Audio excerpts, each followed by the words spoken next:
আল্লাহ লা ইলাহা ইল্লাল্লাহ মুহাম্মাদুর রাসূলুল্লাহ সাল্লাল্লাহু আলাইহি ওয়াসাল্লাম। আল্লাহর বান্দারে পাঠাইল প্রতি তালার কাজ হলো খারাপ কাজ করা। মহিলারা খারাপ কাজের ভিতরে যুবকদেরকে আসক্ত বানানো। আওয়াজ দেয়া বলেন ঠিক কিনা? যুবক হয় প্রতি তালা দুইখা দেখতেছে সম্পূর্ণ এর বিপরীত। দেখতেছে একটা যুবতী এত সুন্দরী মেয়েটা এক কোণারে বসে আল্লাহর নামে তাসবিহ জপতেছে। যুবকটা বলে আমি কিছুক্ষণ মেয়েটার দিকে তাকাইয়া আমার মনের অজান্তে আমার চক্ষু দিয়ে পানিগুলো টপ টপ করে পড়তেছে। বলেন সুবহানাল্লাহ।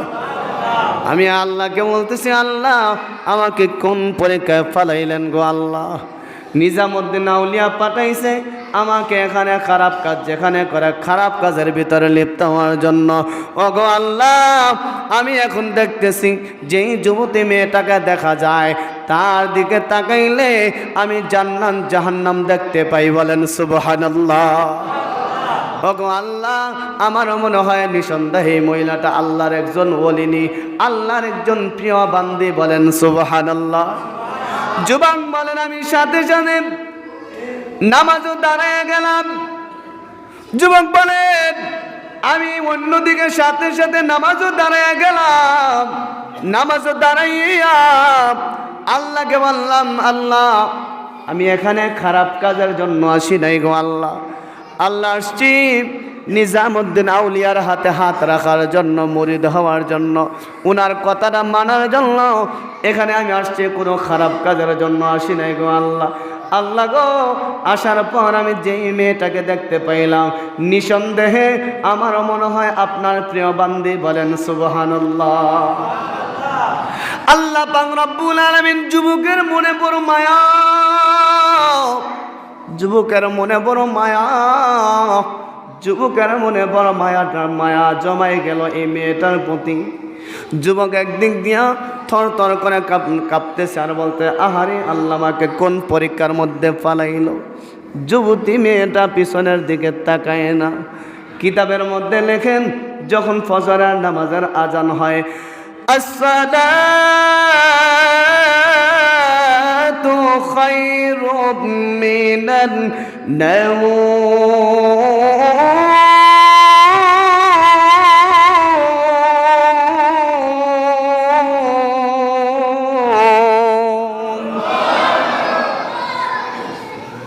যখন ফজরের আজানের ধ্বনিটা বেজে গেল, আল্লাহর বান্দি নামাজ শেষ করে পিছনের দিকে একটু তাকালেন।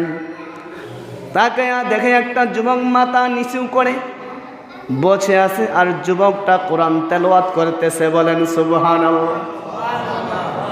যুবকটা ফজরের নামাজ পড়ে বের হয়ে যাবে এমন সময় ওই যুবতী মেয়েটা ডাক দেয়া বলে, যুবক ভাই, সারাটা রাত্র আপনি নামাজের ভিতরে দাঁড়ায় আল্লাহর কাছে কান্না করেছেন। এ যুবক ভাই, আপনার পরিচয় আমি জানি না, আপনি আমার পরিচয় জানেন না। আওয়াজ দিয়ে বলেন ঠিক কিনা? আরো জোরে বলেন। এর যুবক একটা কামরায় তো ছিলাম, সারাটা রাত্রে একই তো কামরায় ছিলাম।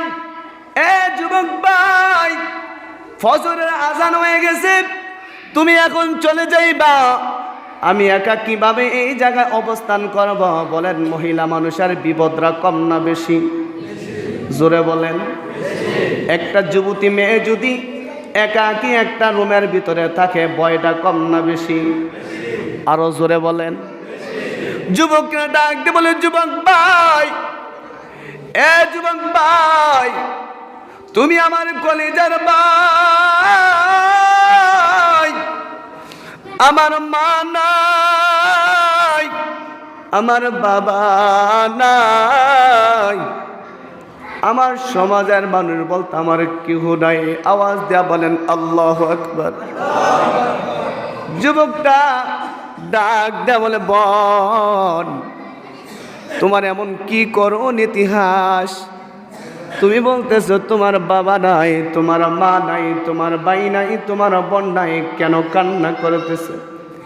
ডাক বলে বলে যুবক ভাই, তুমি যদি এই মুহূর্তে আমাকে রেখে চলে যাও, আমাকে কিছু নরপুরুষ আছে আমাকে টেনে হেসড়ে দুনিয়ার থেকে বিদায় করে দিবে, আমার ইজ্জতের উপর হামলা দিবে। আওয়াজ দেয়া বলেন ঠিক কি না? এ যুবক ভাই, আমাকে একা রাইখা তুমি চলে যাও না রে যুবক ভাই। এরে যুবক ভাই, আমার নিরাপত্তা কি, আমার পরিচয়টা কি একটু আপনি জানবেন? ডাক বলে যুবক ভাই, আমার পরিচয়টা কি আপনি একটু নিবেন? বলে বোন বলো তোমার পরিচয় কি, তুমি কেন তুমি এই জায়গায় অবস্থান করো? ডাক দে বলে যুবক ভাই, আমি একটি বংশীয় ঘরের মেয়ে। বলেন আল্লাহু আকবার। বলে আমার বাবা ছিল কোরআনের হাফেজ, আমার মা ছিল কোরআনের আলেমা। আওয়াজ দেয়া বলেন আল্লাহু আকবার। ডাক দেয়া বলে যুবক রে, আমাকে জীবনে কোনো পুরুষ দেখে নাই রে যুবক।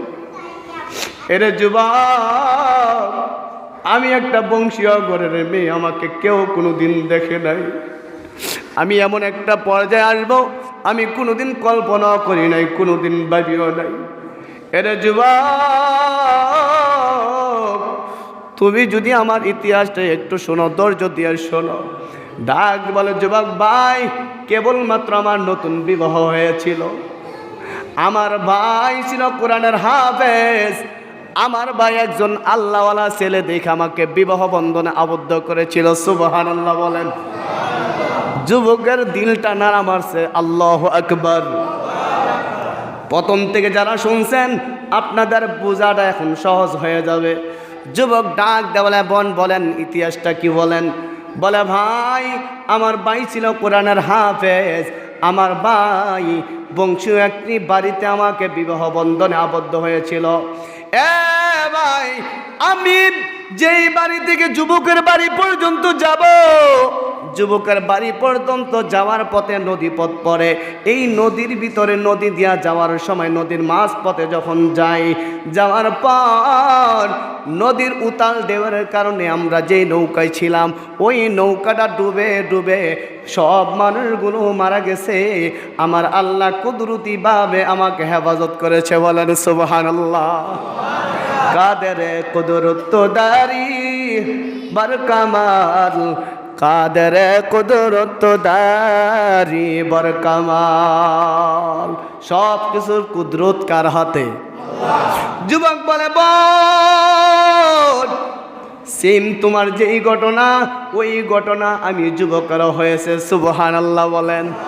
যুবক ডাক দে বলে বোন, আমার আল্লাহ সব কিছু করতে পারে গো বোন। তোমার বাড়ি অমুক এলাকায় না, তুমি অমুকের ছেলেকে বিবাহ করছো কিনা?